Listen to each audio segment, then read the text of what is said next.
KSMO Radio. It's time for us to sit down with Presiding Commissioner Darrell Skiles.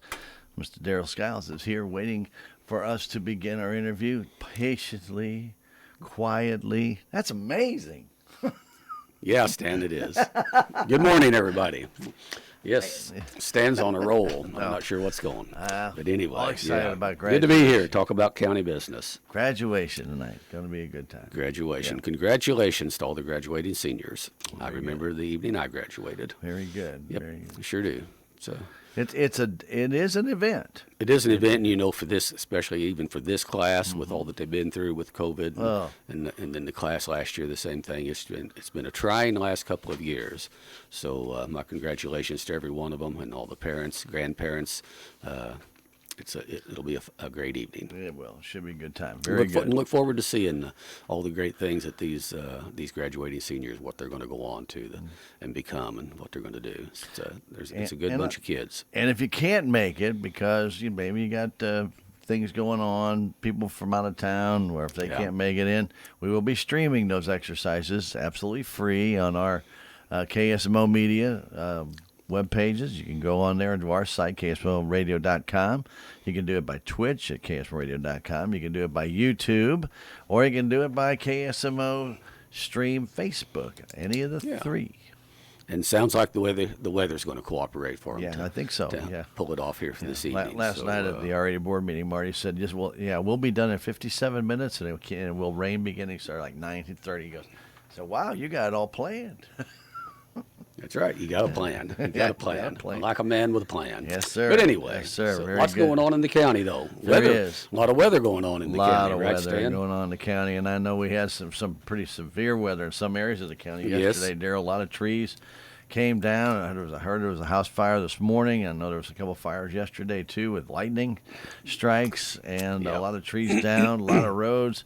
Got a lot of water across them yesterday in a big hurry. They did, but actually the damage as far as from the rain was fairly minimal compared to what it could be. But yeah, the crews were out till about dark last night all over the county removing trees and limbs and things. A lot of trees, a lot of big trees, interesting, across. So and we took a drive ourselves down in the southwest part of the county and seen where that and out in the fields and things. So a lot of trees, but could have been so much worse. So anyway, but the crews were out. I think they got all the roads. They may get some calls today. If they do, the crews will be heading back out and work some more if they need to. But I think for the most part, they pretty well got everything cleared off the roads enough for traffic to get through, and they'll get back to whatever got to clean up the rest of it on next week. But anyway, so and the interesting thing is there's going to be pretty good winds again today. So if something got compromised a little bit yesterday, it may come back across. It may come on down, or a top that got knocked partially out. It may come on down. That happens. So if they do, call the Road and Bridge Shed or call the Sheriff's Office dispatch, and they will get that information to the appropriate commissioner to get the appropriate crew out there to get to work on, get them straightened out and stuff. So anyway, a lot of power out across the county yesterday as well. Anyway, but again, you have to tip your hat to inter-county electric crews and the city electric crews as well. But, those crews end up out there in some of the worst weather, and the wind's still going and whipping and lightning still around, but they got the power back on. So hats off to them. Electric went off at our house yesterday afternoon and was out for a while. So, but that's okay. It was a good time to take Marianne out to eat last night. Yeah. So, Marianne, you can't cook, so we may as well go out. My turn to cook. Yeah, my turn to cook. Yep. Very so good. Out we go. But anyway, the crews were out on that, but lots of stuff going on. Yeah, but because of the constant rain, Darrell, the road crews are trying to get these roads done as quickly as they possibly can. So you're just going to have to be patient because every time they turn around, we're getting another blast of rain. That's it. And, the problem is you can't grade mud. You just can't grade a road that's sopping wet and muddy. You've got to give it, it's got to have a day or two to dry out a little bit. And then they grade, and they've been grading this week, every chance they got. Been doing lots of it. And then also one of the things we've been working on, Commissioner Larson works with the Department of Conservation on a contract for gravel to put on, and this gravel has to be put on county roads that lead to or are adjacent to MDC areas, Conservation properties in the areas, county. right. So that was about 15. It's usually always somewhere between a $15,000-$20,000 contract a year for gravel, which is a big help because that's gravel that gets put on those roads and frees us up then to, gravel like this. But it's got to be put on by the end of the fiscal year for MDC, which is end of June. So Commissioner Larson did finish up that. It's about 15,000, 15,600 of dollars worth of just the rock, and the county hauls it, spreads it, and then they come back over and go ahead and grade and kind of work it in and get it spread out over the entire road. So he has been working on that, got that project done. Also, we were in bad need of another dump truck. We had one of the dump trucks, one of the dump trucks laid down, going to be out of commission for a while to work on. We were needing another dump truck. And this has come up all across the state. It's been a topic of conversation with commissioners all over, and of course, I'm sure otherwise contractors things. But you can't find new dump trucks. But he was Commissioner Larson and Mowbray been looking, and he found, if we ordered a new dump truck now, it would be maybe fall of 23 when we would have it. More than likely 2024. Might be 24. So. Actually got to looking then for trying to find used, and finding used dump trucks anywhere good, heavy used dump trucks that's not already got a 500,000 miles on them is like hen's teeth, And so, but he did find one, actually a gentleman in Arkansas who had several and had decided to get out of the business and just keep one, I don't know, downsize, whatever. And Commissioner Larson Gary talked to him, and he went down and looked at it, and it was just a couple or 3 years old, maybe 4 years old, but only had 75,000 miles on it. Good, heavy-duty truck. Saved about $100,000 over what a new one would be, and was able to get it up here last week. Get it up here within a few days. Right, and you had it immediately. And had it immediately. The truck has been out there hauling rock this week and stuff, and an excellent, good heavy-duty truck. So. Commend Gary for getting on that. I mean, that's just what they've been doing, a lot of these type of things. And we've talked about the ARPA funds, and we've had considerable ARPA funds. We've been hesitant how much we were going to put out there to what we were going to do with it until we got this Department of Revenue thing figured out. And we're getting real close on that and have a pretty good idea how that's going to work, but it's not in concrete yet. But we know there's going to be some ARPA funds that we can use for things. The last thing that came out on ARPA was and when we talk about ARPA, we're talking about America Rescue Plan Act funds. We got $1.5 million last June, and a second $1.5 million will be coming this June. So anyway, they freed up the deal. If you suffered a revenue loss, rather than have to go through this convoluted mess of calculations, you could just make an election and get it documented that you were taking an election to if you got $10 million or less of ARPA funds, you could just make the election for revenue loss and skip all the hoops and circles of trying to figure out how much each revenue loss was for each period, for each fund, blah, blah, blah. Yeah. And you basically then can use those funds for general governmental services and whatever, as well as other things, just like we designated part of it for the hospital to help upgrade their electrical system. We designated a set piece of ARPA funds that we're going to designate to use to pay for the extrication equipment. We talked about that a little bit the last time I was on the radio, and you've covered it here.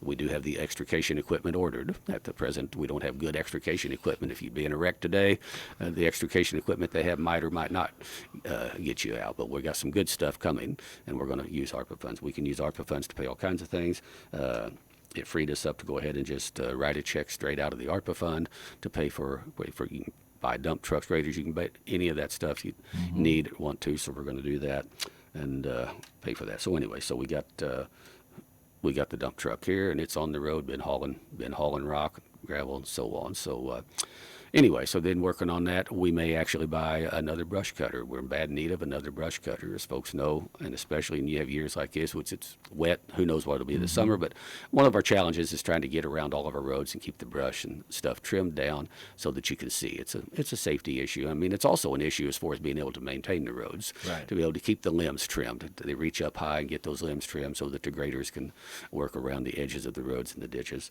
Been looking at, and these machines, previously, mostly what we get would be a John Deere tractor with a cab, with a loader, with a few adjustments, with a big mower thing, boom mower mounted on the side. There's a company down in Texas that have been producing a machine. They call it a Mantis, and it's a 4-wheel drive crab kind of, it can steer, it hydraulic driven and things.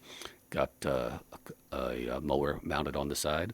They brought one down this week to look at. It'll be roughly the same, maybe even a little bit cheaper than the option of going with a John Deere tractor or one of those. I say John Deere, they can come in different ones, but John Deere typically is the one that gets the bid.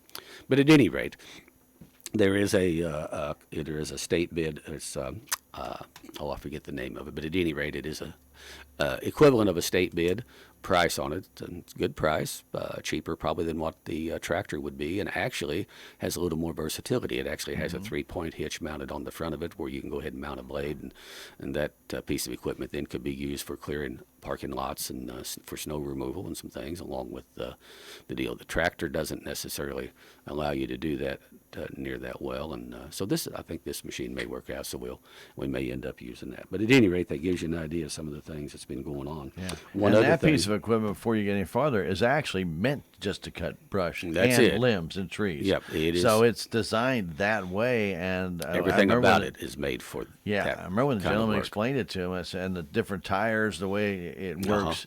Has more traction than just your normal tractor tire. So, it really sounded like somebody met a niche need, Darrell, with this kind of thing, because really everybody else was just kind of making do with what the best they could with what was available on the market, and these guys kind of found that perfect market to be in. That that maybe that. I won't say that they're going to be a monopoly in it, but they definitely have got something that is going to be a lot more efficient, a lot better, a lot safer for the guys. They're really filling a niche market with. They actually use a cab that they get from John Deere that John Deere puts on combines but it has bulletproof glass on the side so that anything that would be coming from the mower is not going to wipe out the glass and so on. And so it's a pretty unique machine, and I think it's really maybe going to be a big improvement. They're using one, and we've talked to them using one up in, I think it's Pettis County. They've got one or two or more that they've been using here for some time, and they love it compared to we're really taking an ag tractor, and it's what's been happening before, taking an ag tractor and trying to modify it to a use that really wasn't necessarily designed for. Right. It's helped work. So at any rate, we'll probably be doing that. Okay. I want to mention too something. Bob Parson, of course, covered the meeting for the radio station yesterday morning, but Bob serves on the 4-H FFA Livestock Committee, and the Livestock Expo's coming up. One of the things that they use a lot of is wood chips, so he made a request if the commission would agree to haul in a few loads of wood chips for the 4-H FFA Livestock Expo coming up, which is no problem at all. They said they'd do that. Right. I want to mention too. We bid out our fuel, of course, and just as a note, we just put another bid out a week or so ago for 7,000 gallons of diesel fuel. I don't even want to know. Low bid, and we really appreciate all the bidders. The low bidder that got this one was Philmart at $4.05 a gallon. Now that's somebody driving a pickup truck says, "Crap, my $5 or something." Well, this is off-road fuel. Right. It's the red diesel and so on, and there was quite a range in those prices, but Philmart got the bid at $4.05 a gallon. But just what that does to us budgeting-wise, let me share. Last May, 7,000 gallons of diesel, same bid, cost us a total of $13,825. This load of fuel for 7,000 gallon, $28,350. $15,000. So we're looking at this and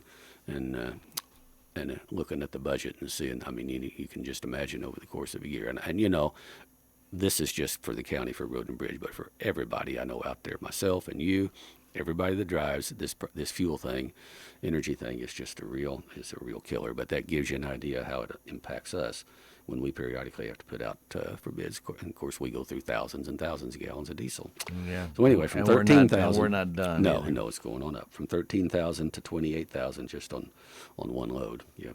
So anyway, that now on the flip side, we did get some good news. Our CART revenue, which is the tax on motor fuels that you and I pay and everybody does, and the tax, a little bit of the tax on new vehicles and things. Most of that, of course, goes to Missouri Department of Revenue to fund Missouri, or not Department of Revenue, Missouri Department of Transportation, excuse me. MoDOT. Goes to Missouri Department of Transportation, MoDOT, to fund roads and bridges and what MoDOT does. That's MoDOT's main source of funding. And counties and cities do get a little bit of that back. And for the county, it's about 700,000, a little over maybe this year. I can't remember. But so we watch that very closely. It's a major part of our budget, and it is up about 8%. And so that was good news. Up about $23,600 for the year. A little over 1,000 more than last May. Right. Yeah, May was up about 1,000, but some of our months have been up considerable. So that was looking good. And then also on the revenue side, we have National Forest receipts that come in. Right. And it's otherwise known as Secure Rural Schools Act funds. That's SRS. You never know if you're going to get year to year. Right. And it varies. Yeah. So anyway, but this year it came in and it's up considerably. Last year it was $45,600 for the road and bridge portion, and this year it's $62,000. So that was nice to see. Not quite. You just spent that in your diesel. About $17,000. Yeah, one load of diesel ate up every bit of just ate that up. And more. So anyway, but it's good news. But most of that goes to the schools. County Road and Bridge gets a portion, and I'll just give you an idea. The schools, like I say, County Road and Bridge got $62,000, and Salem Already School District, and Danita Williams will be writing those checks if she hasn't already. Probably already has. Salem Already schools get $45,500. Our one school district gets $37,600. And again, this is just based on how much national forest is within a school district, so therefore they get a portion. Our four school district just gets about $1,500. Burnham School District gets $29,000, and then Bunker School District, the portion from Dent County, be $72,000 because there's just so much national forest. So you see, that's a very important source of revenue for the county, but also for the schools. And that is one thing. We're members of the National Association of Counties, and I mean, and this money comes in all across the United States to counties and cities and counties and schools things. So one of the things that the National Association of Counties really focuses on and really works on and helps us with is getting Congress to renew that. We're always in danger of Congress dropping that funding for Secure Rural Schools Act. And what that does, that goes in, that money comes in to replace under previous formulas, all timber sales and everything else that came off the forest. Those revenues from that were to, or at least a big portion of it, had to go back to the schools and the counties for revenue, because if the forest didn't own it, then it would be in private hands and there'd be things going on there. So, and then it's also minerals and things like that. So anyway, several years ago though, when the Department of Interior and the Forest Service and everybody, where they started eliminating cutting of trees due to various endangered species. Spotted owl was the big one out west. It just decimated and it just almost destroyed some of those communities and school districts and things that, those were main sources of revenue. So Congress came up with this formula, Secure Rural Schools Act, they called it, but we still call it a national forest receipts because it is reflective of those revenues from the national forest. So that's where it comes. Now, now let's qualify this, because I know that Representative Copeland had mentioned about increasing these lands because, as you say, it takes the personal property tax off the rolls once the National Forest Service or Mark Twain National State Parks or anything like that, or National Park Service, or even conservation areas, when they take over these lands, the taxes that came off that land that would benefit the county get eliminated. That's right.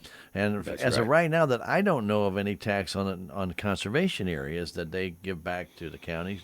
Well, they make payment in lieu of taxes, right? But on lands that were purchased after a certain date. Right. But the ones before that, though, they don't. No, they don't. Not a penny. And they don't. And as far as timber and all the various things, and they sell literally millions of dollars worth of timber off their properties, and there's no revenue stream comes back from that. It doesn't sound fair, Darrell. Doesn't sound quite fair. Yeah. Now, to be fair, as I said earlier, we do get $15,000 from them in gravel to help keep the roads so up. So they can can get their trucks in and out to bring the logs. Go to their properties. Yeah. But beyond that, but I can tell you though, and yeah, the revenues though on on the payment in lieu of taxes doesn't begin to offset what the taxes and what those revenues would have been if it remained in private hands. And besides that, had it remained in private hands, you've got all this other economic activity going on. Just for instance, in my area, there's about 2,500 acres of farm and ranch land that was in cattle farms and haying, and you had at least 3-4 families lived on them, ran cattle farms, and the economics, that was derived from that, and and the purchasing, as well as just the property tax they paid and into the school, so on, it's huge compared to the dribble of payment in lieu of taxes that they make on those. So it's an issue, and the more and more, and you can see the poorest counties in the state will be those counties that have this huge amount of public land, and which drives down the local economy. I mean, it just begins an economy based on nothing. I mean, tourism's great, but when that's all there is, then you suffer a little bit. Right. And we love tourism. Not knocking that a bit. We love our tourism. We love our tourism-based industries, and we do everything we can to promote it. And it's great. It's just one piece of the whole thing. You take out one piece of a puzzle though, and then the puzzle doesn't look so good, doesn't ever come together. Right. But you know as well as I do, a lot of property that's been along the Kern River, et cetera, that used to be privately owned is no longer privately owned. National Park Service has taken that over, and thusly the things that used to even be done on that property where there might have been haying done or cattle being raised, that's not being done That anymore. generated economic benefit. Sure. Those dollars always turn over. Absolutely. They would fertilize those hay fields and then cut them and equipment and all the things, and then there was cattle farms, and nope, no more, no cattle farms, and you don't have a need for a farm supply place. It just tumbles downhill on you. So yeah. So anyway. All right, but we wanted to bring that out so people understand the little bit of money they get. They're appreciative of it, but it doesn't near cover the costs of or cover the amount of dollars that property would generate had it not been under that guise of the U.S. government. Yep, that's right. We see that. I can take you and show you a piece of property behind where I live, and you can easily see that. That what it derives is nothing compared to what it was, what it was doing. So anyway, and just the fact that it just really guts your community. I mean, that's a separate issue there. But anyway, I think that pretty well catches us up on as far as on the road and bridge, what's going on. Like I say, crews have been out working on getting the trees off the roads and so on. A few things I do. Well, while we was talking about the CART fund was up, and National Forest, we'll mention also, and I didn't write down all the particulars, but sales tax report for May came in, and it was very good compared to last May. Last May we were back to regular normal collection, but our sales tax was up considerably from May, which basically just bodes well for what's going on as far as economic activity in the county and stuff. So we was glad to see that. Still see a lot of people coming through town. A lot of campers. Oh yeah, yes, it is very busy. Campers, and we appreciate that. Yep. So where do you want to step? You want to step to the UTV? We'll get to that in a minute. I just want to mention right quick, because it's just a little side note here, but we had a vacancy on the Dent County Health Center. Oh, we did. Right. Actually, they just overlook the fact that they had to put somebody on the ballot. They had a board, should have had a board election in April, and that didn't get to the county clerk, and so then that resulted in a vacancy. So by statute, the county commission fills vacancy on the health board. We did put it out put a notice out that there was a vacancy. We're accepting applications for that. We only received one applicant, and that was Dennis Floyd, who had previously been on the board and was going to run for it again anyway. So we appointed Dennis Floyd to fill that unexpired term, and he'll serve until next April, and he'll have to file in December again to go ahead and finish to be elected to finish out that term. So, but then next April there'll be two on the ballot for the right, for sure. I guess so. I forget how. Well, Anyway, they have one every 4 years, I think is how it works. So anyway, we did get that done. So you mentioned the UTV, ATV. I did. Got to visiting and found out, the sheriff's department doesn't have an ATV or UTV at their disposal to use for whatever. And you can, as we were just talking, we got all this national forest land. We've also got about 4,000 or 5,000 acres of scenic riverways. here in the southern part of the county, and then goes on south, and thousands of acres of national forest. And so the sheriff's department really needs a ATV, UTV type of a vehicle. Now, when we say UTV, I mean a side-by-side, you know. And so got to visiting a couple of years ago, I guess it was. Actually, one of the dealers actually supplied on a loan promotion type deal, and probably a good idea because that's when they really realize how badly they need one. But loaned one to the sheriff's office for a year, a UTV. We actually went ahead and bought a trailer at that time for them to haul it on, and they used it at different times. And you know, there's a lot of different times you can have a special need, a search and rescue, a lost person, and we've had some of these here in the last few months where they got to go out and help try to find a lost person somewhere on a trail or on a hike or whatever, or has been hunting and hasn't shown up. And there's miles of forest roads, trails, and down in the National Park Service deal, trails and things, places where a vehicle's not going to be able to navigate, but a UTV type rig could get several people in there. So we did. The commission did vote, and again, we'll use ARPA funds to pay for this. We voted to go ahead and purchase put out for bid to purchase a UTV for the sheriff's office. Like I said, well, we got the trailer, we've got the building across the street from the sheriff's office, a storage deal where it can be stored inside. I mean, it can just literally last for years. Yeah, I'll tell you another use was when we had the American Heroes Trail. Right, we called it a trail ride, but it was they met out at the Commons, and it was a benefit trail ride, and the sheriff's office helped lead that and had guys on ATVs themselves, and it was people on ATVs and UTVs riding miles and miles and miles across the county around down towards Bunker and back up to meet back. It was a day-long event on a Saturday. And, you know, just something like that where they really need to, you know, lead that or be at the head of it or in the middle of it. But basically, though, the big need is for these search and rescue type operations and things.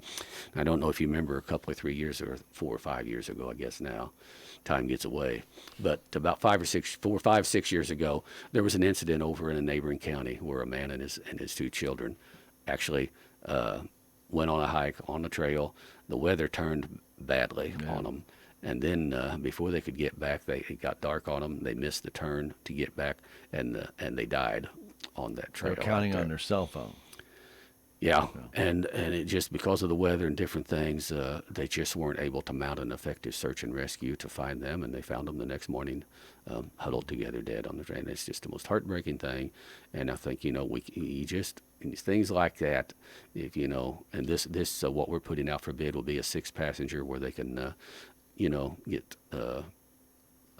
3 people in 2 rows, six passenger, but also with a bed on it there where they could fasten a gurney if they need to, something like that, and with a winch on it so that if it was to get in a situation, it could maybe get itself pulled out and things. So anyway, we did put that out for bid, and those bids are due back in by 10 a.m. June the 6th, and so we'll try to get one of them bought. And those are things that are, you know, some places have them, and some places don't have them at all that sell that type of stuff. They say and it'll be 6 months to a year before they can get them. So we'll see what happens and what we get back in as far as bids, and try to get something done on that, because that's you know, that could be a real life and death thing. So it kind of sounds like a no-brainer, and like, why didn't we have that before? But I mean, you know, to be honest, really think about it unless you need it, right? And but to be honest, you know, this is another thing that with the ARPA funds, this is something we can do. We know we're not going to need all the ARPA funds to backfill what's going to. We know there's another probably $930,000 or so that we got to repay Department of Revenue. We can use some ARPA funds to backfill that and make up that deal. No, we're not going to need all of it. So these are some things that we know we can do to help with that, along with some other. But we're about to get there on a total deal on the Department of Revenue thing. Matter of fact, I'll just mention, I didn't have it in my notes, but we had an administrative hearing scheduled for, I believe it was June the 8th coming up. And it's kind of funny. We've actually, the county's actually asked for a continuance on that a couple of times already due to the fact that we were still trying to get all of our information from Department of Revenue. But actually, earlier this week, Department of Revenue asked for a continuance on that date themselves, because actually they felt like that we were getting close enough to reach an agreement on what the final amount is and the settlement terms on how that will be if we take it all out, perhaps in August, September, and October, to repay from sales tax coming in, or if we spread it out over several years. We're still, and I don't mind to say, we're still waiting for Department of Revenue to tell us what's the maximum number of years we could spread it out. If we can spread it out enough, that's what we'll do. If we can spread it out enough that it really wouldn't hurt, that's what we'll do. Otherwise, we'll just go ahead and take the lump, and we'll use help.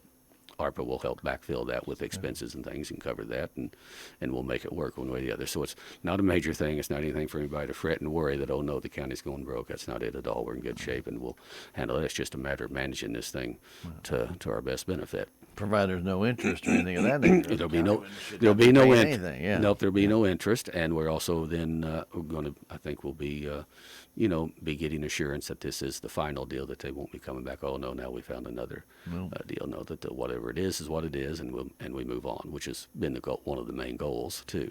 Yeah, you don't keep every 8 months. You don't come. By the way, you owe enough another, of the surprises. Another. When we explained to the director, we met with the director of revenue here a couple of weeks ago in Senator Brown's office, and again, I want to thank Senator Brown and Representative Copeland for helping with that meeting. But when we went through this timeline of how this happened, even the director of revenue just shook his head and said, "Man, this is like the old movie Groundhog Day, wasn't it?" I said, "Yeah." Just so he understands. It was a very good meeting, and he understands the position we're in, and I feel sure he'll be willing to do anything he can to help with it. So anyway. All right. Anyway, good. so we got an ATV out for bid, and hope to have it here. Maybe if we're lucky, then we can have it here, actually here in June, and wouldn't that be nice? Be ready to go. Oh, So I that'd be believe nice. so. Go ahead. Something else the sheriff came in and discussed with us was a need. We got all this 911 equipment. When you call 911, you expect somebody to answer, and they do, and so on and so forth. But that's all that equipment. There's a bunch of equipment that it takes to do that. A bunch of it. Actually, lightning's ran in on it a couple of times and damaged various pieces, and we've replaced pieces and this and that. But all that equipment down there has got several years of age on it. He came in and he got a quote on what it would take to replace what we call the console, which is the big main unit piece of it. And it is a state bid price of $100,600. So we did vote to go ahead and do that, use that as well from ARPA funds and get that updated. I mean, there's just some of these things we can do right now that in a normal course of a year would be very difficult to swallow. Yeah, you had to plan ahead 2-3 years to figure out how you're going to pay for it. Exactly. And then also there's the support equipment that goes with that, which is also under state bid, and that's some various radios and different things that you hook up then to make the whole thing work together. And again, that's state bid price, and that's $23,000, and we'll voted to go ahead and get that in line and get that lined up. And so they're working on that right now. They actually are working as well on down in the 911 center of revamping it totally in that section of the sheriff's office there. When people first come in, they'll see there'll be quite a bit of change in that, which we had in mind to do once we got the jail and everything going and got the jail out of there. Everything was just kind of jammed up. So now we're free to do that. Done a lot of revamping of the old jail cells and made one of them is an interesting training room that they're able to use some virtual training. Pretty neat. Excellent deal. So that's working out. So anyway, and then kind of along that line, if you don't mind, we'll segue right on. You're on a roll, man. I'm not going to stop you. Okay. We did, several years ago, we did put in a security camera system at the courthouse, and it's been several years, and periodically we keep having some trouble with these. These were great at the time, but there's better quality as far as the video that you get, the more usable quality video. And we've also found a need that we had some blank spots that we needed to cover with the cameras to see what people are doing in various places. People that are doing things they don't need to be doing, and it just helps with overall safety and security there for the courthouse. So we did put out for bid for I think it's 20 new cameras and some monitors and things, and all it would take to put that together. Right. We did get two separate bids, one for about $10,200 or so, and one for right at $20,000, $11,900, I think. And so as we looked at those, there was a lot of difference in them. The cheaper bid didn't quite include didn't really quite meet the bid specifications. Also, the higher bid had a much higher warranty period, and had a 3-year warranty period on everything, labor, materials, and so forth, and then also has local service that's always available and stuff that we've used a lot to actually install the previous system. So we did go with the higher bid on that, and that was Rommel Lock and Alarm here in Salem. And the other bidder is a good bidder, does a good job in the work they do. Nothing there, but we just felt there were some blanks that wasn't quite covered in their bid as far as meeting the bid specs, but also with the warranty and the service was the difference there. So that system would be going in soon. We'll also be looking pretty soon. We'll be working with the sheriff's office to look at what we need as far as a little better camera system over in the judicial building itself as well. Unfortunately, we just seem to have a lot of don't know the best way to put it, but customers who aren't always the happiest with the court system and what's happened to them. And we had a door over at the judicial building kicked out here a few months ago. It was an accident. Yeah, well, anyway, probably not. So I'm not sure how you could accidentally kick one hard enough to do what happened there. But unfortunately, we didn't have that on camera to see who did and so on. And when people see and realize, you're going to have a pretty good picture of them. Sometimes it kind of changes their attitude, or at least helps you get the person responsible and let them pay for some of the things they've done. It's already helped us with some things at the courthouse before. People didn't realize. Oops. And so, anyway, and by the way, I'll mention too. We've talked about this before.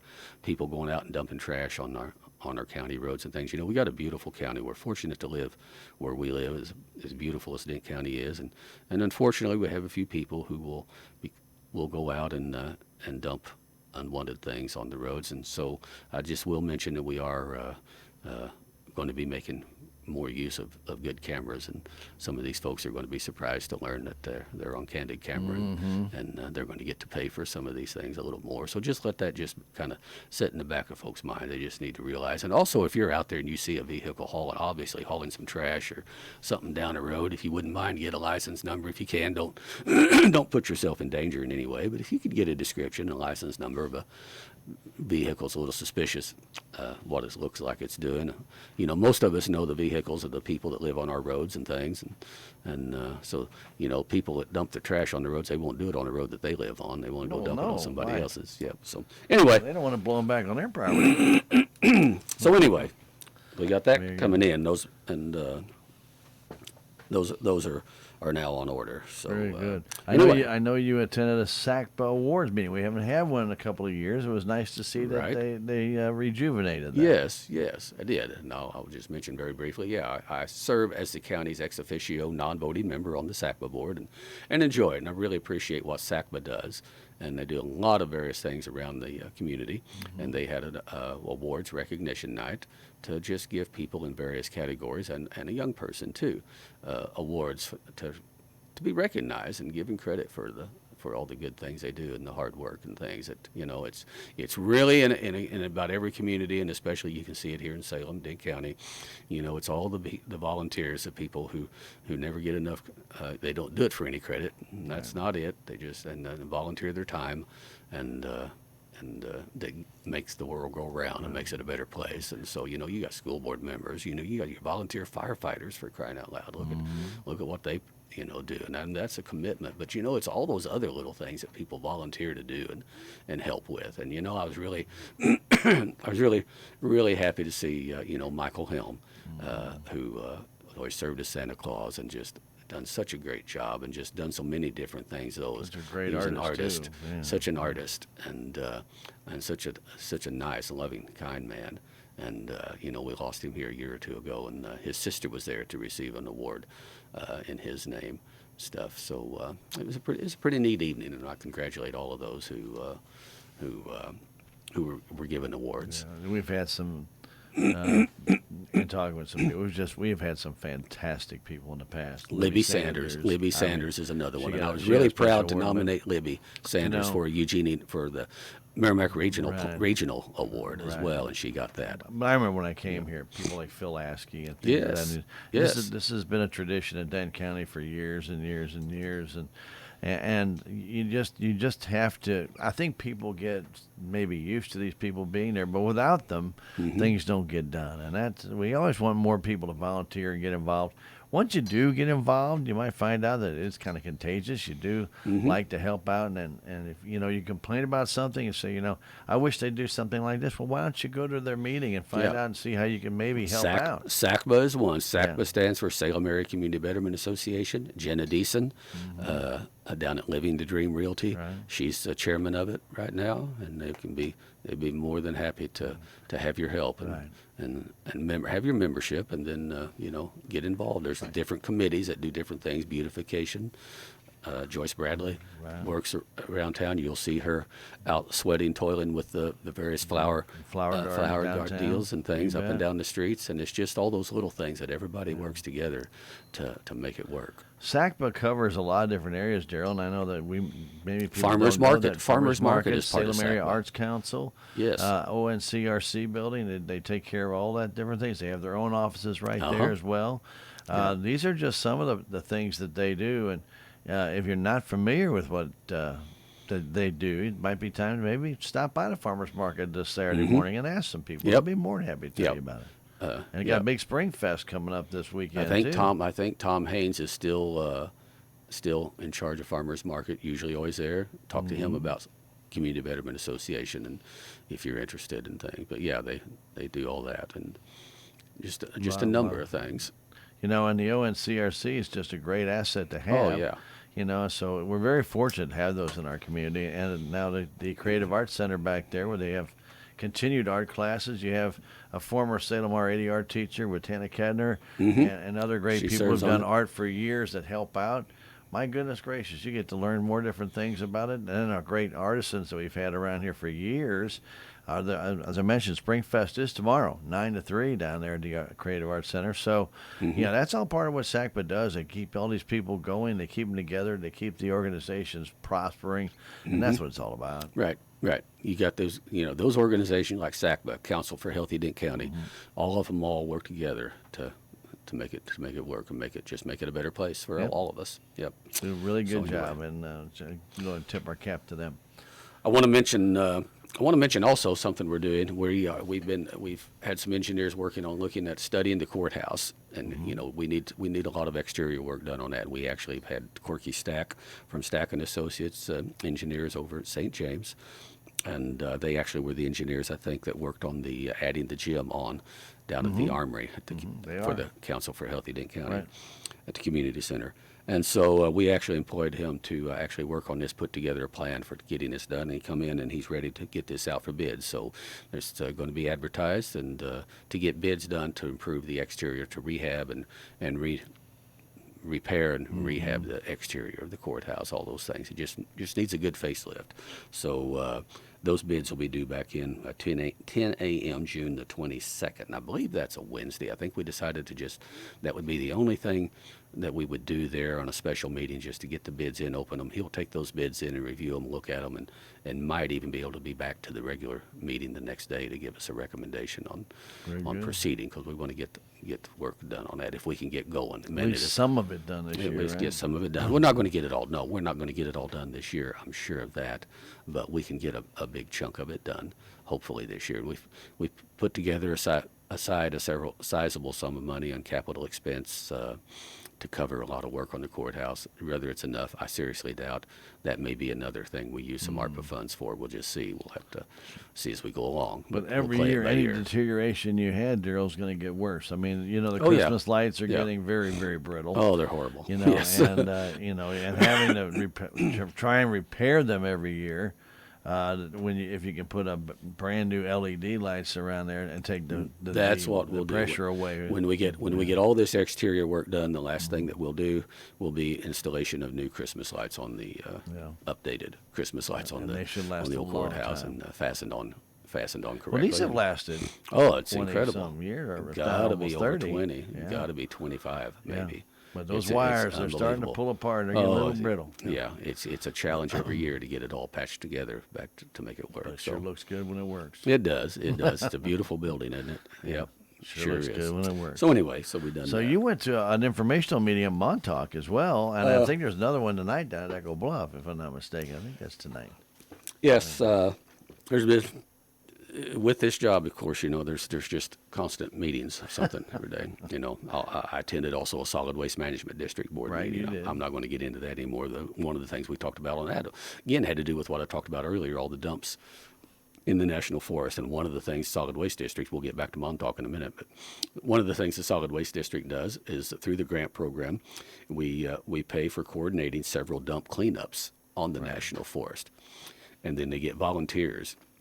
They had for one of them, they had like 50 volunteers come to help with a dump, and I think it was 50, maybe it's 50 total on all of them. But at any rate, we get a lot of volunteers that are willing to come from the urban area, St. Louis area, willing to come and help clean up the roads, the trails, and different things around the national forest, and help clean up these dumps. And they've gotten tons, literally tons and tons of trash picked up, and tons of tires that they pick up off the national forest, and so that's great, and it's just fantastic that we're able to do that, at least with some of those grant funds. And then also you mentioned Montauk. Commissioner Mowbray and I did attend. It was a Montauk update meeting that they have every year about this time. Held it down at the amphitheater. I think it was a week ago today, actually, this evening. Yep.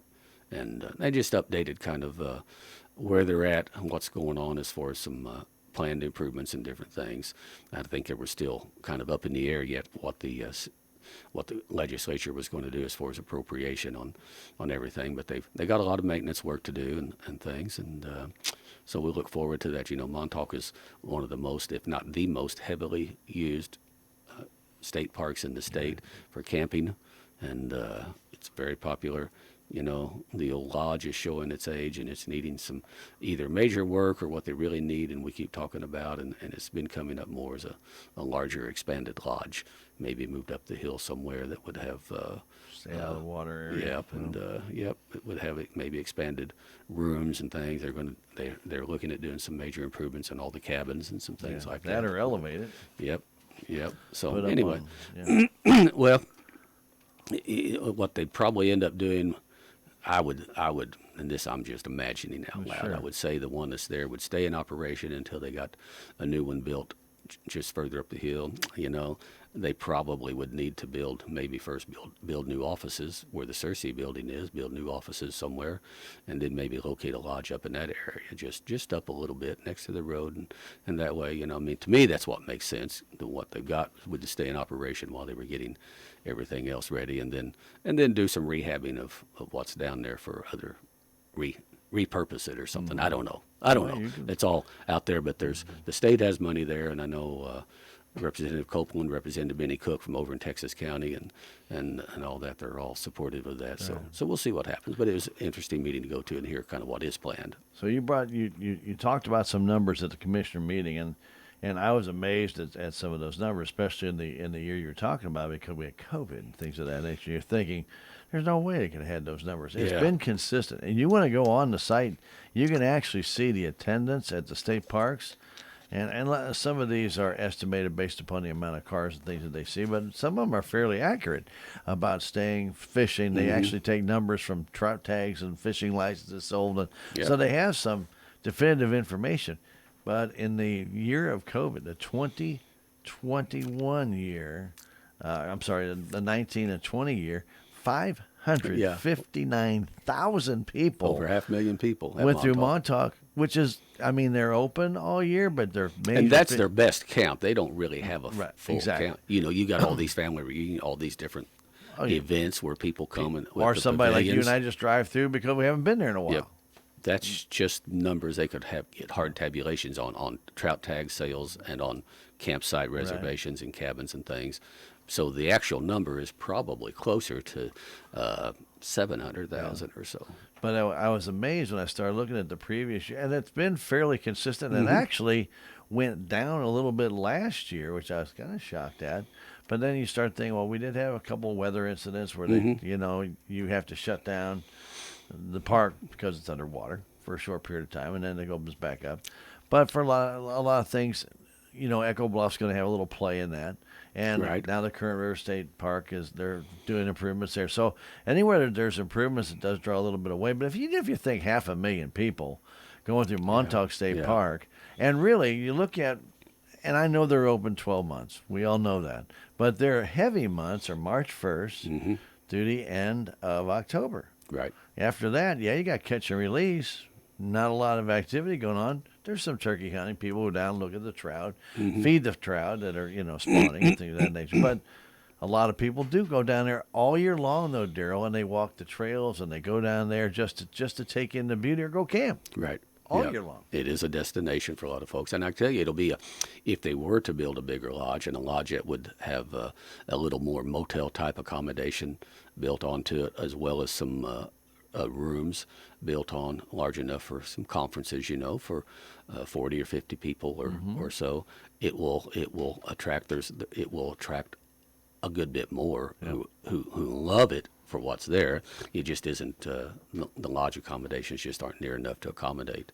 Last year we had the County Commission Association annual summer conference of the County Commission Association Board, had it down at Echo Bluff, and mainly had it there. I mean, it was my baby to set up and do because I was president, and but we had about probably 35 or 40 people in total to be there at one time for meetings and different things going on, and it could accommodate it very well. But we had these people from all over the state coming to it, and people that had never really been down in this country much. And I can tell you, some of them have already been back a second, and some been back a third time down here, and they just found they just love it. They just really fell in love with this part of the state, and they want to come down, just kick back and spend a little time. And it's quiet. And I've got a friend of mine, he's commissioner over Cape Girardeau County. He and a group of his friends from over there come over here about 3 times a year. They come over after, they don't come for opening day. They come about second or third week of March and camp and fish. They come later in August or so usually and stay. And then they usually come sometime right after New Year's during the catch and release. And they come to a cabin, as they're not brave enough to try to plan the camping deal in January. Yeah, that might be a wise thing. So but there's several of them, And matter of fact, I've met them in town here for breakfast as they would be leaving. He'll always call, and so it's quite the draw, and it's quite a gem. Is what it is. So anyway, it was a good meeting. Was always glad to go down, and we'd actually been down earlier. Wes and I had gone down and actually met with Representative Copeland and Representative Cook and the park superintendent back, I guess it was probably back about February, maybe March. We met down there to just look at the lodge a little close. It was before they were open, so I know it was back in February, probably when we were looking down there. Probably that dead week between catch and release and getting ready Somewhere for like that, yeah. There wasn't anything much going on. But they were able to see firsthand, how antiquated a lot of the things are that, the infrastructure of the lodge itself and things. So it was good. So they're on board. Let's see what we can do, because we want to support it and do what we can. And with the state having extra funds available, there's that push to possibly get some of those allocated to there. That's right. To get some of that work Now's the time. So anyway, that's one of the meetings. Commissioner Larson attended tourism meeting. He attends tourism meetings every month representing the county. Commissioner Mowbray did attend a meeting of our insurance consortium. It was kind of an annual get-together that they have, and attended that. So we've been busy. And this time of year, you're going to be more busy too. Yeah. So I look forward to Corky Stack getting these bids in and getting started work on the courthouse. So anyway, and that about catches me up. I was going to say I'm done except for graduation tonight. You bet. Congratulations again to all of our graduating seniors. All of our graduates, period. Graduating seniors. We have all these kids graduating from 8th grade at all the R schools. I went to an R school out at R3. It's a big deal when you get to graduate and you're headed into high school. That's right. And also to the surrounding areas, too. Yep. I think Licking had theirs last Sunday, and Viburnum last Sunday, and Bunker had theirs 2 Saturdays ago. Did they already have tomorrow? theirs? Yeah, well, yeah. Yep. And we streamed that one, and so we will be streaming tonight. So if you want to catch that, and if you don't, maybe you really have no interest in going to the graduation, but you might just be interested in how does it work. just stream with us tonight. There you It go. doesn't cost you anything. And It's would remind absolutely folks, this program we're doing right now, it is live streamed on the It internet. is. My And God. you can actually go on the Listen to you. archives. I've actually Yep. gone back and listened to one or two myself. To make sure you were Pitch. here. Yeah. Yeah, and it is available, and it is on our YouTube page. And give it us a couple days to get around, because we do record this on Twitch, but Twitch doesn't allow you to do anything for like a day and a half. So I can't actually transfer it up to YouTube until we actually have that gets into their system, I guess, and then the next day you can actually. So it's a couple of days then when it's available Yeah, on the YouTube yeah. for this program. You can go listen to it on Twitch at any time. But Okay. on YouTube, where we actually title it the way that it's titled for your interview, and you'll see it. You can still go see it. But It was a week or so later when I pulled it up yeah. and listened. Yeah, but Somebody actually was taking me to task a little bit over something I'd said, and I said, I didn't think I said that. Yeah. So I pulled it up, and no, I didn't. And so we had a visit. So it's nice they, to they prove. misunderstood is what they said. So that was okay. It was a good all right. conversation, and but I was really glad that that I could go pull it up, and I assured him, I pulled it up, and he could pull it up too. And I said, well, no, okay, well then that was good. And he just had misunderstood. So that's good. It's fine. It happens. But we're No here to problem. give more information about what your county is doing. Then you can get in the newspaper, or we can report Yeah. on the radio. And Darrell does a good job of getting into the nuts and bolts of a lot of different things that you're not going to find out unless you're actually at the meeting at the time. And a lot of people just can't make that meeting at 9 o'clock on Mondays Sure. and Thursdays. And it's understandable. So we do this and help you get up to date on what's going on in your county. And that's primarily why you do it, right, Darrell? That's the whole purpose. Yep. That's it. So we'll be back here. What And will it keep be? us up to date on when the Shoot. turkeys gobble and things Yeah. like that. Man, they're really gobbling now. Dadgum. Yeah, Yeah. Yep. So Everyone's at anyway, it. but that's the way that goes. So See we'll you be back. next month. We'll be back here. We do this every first and third Friday of the month. So we'll be back here on Friday morning, June the 3rd. Yeah. Yep. One thing, I don't think you attended this yesterday, but they had the Heroes Marathon Awards yesterday. They finally got those out. Oh, really? And also distributed the monies from the Heroes Marathon from last November. They seem to thought, well, it takes a while to get that done. But anyway, they did that yesterday. I want to congratulate Ron Copeland on getting the Founders Award because he was instrumental in getting flags put along the Heroes Marathon run on 72. American flags all the way there, and letting people know that the marathon was taking place. So, Yeah. you Very good. know, I think they kind of baited him to come there to think he was going to speak.